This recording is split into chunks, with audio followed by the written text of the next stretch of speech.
به نام خدا با عرض سلام و عصر بخیر خدمت شما میهمانان گرامی.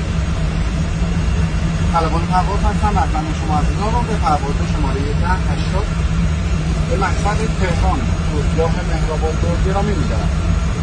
از اینکه شرکت هواپیمایی ماهان رو که حد سفر انتخاب کردید صمیمانه از شما تشکر می‌کنم. به محض بسته شدن درهای هواپیما آماده برای پرواز خواهیم بود.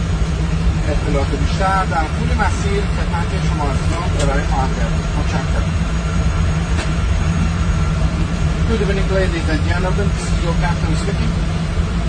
Welcome aboard flight number 1080 Montreal Melbourne Airport. Thank you for choosing Mahan Air for your flight. Upon closing all doors, we will be ready for departure. I will come back to you with more information during cruise.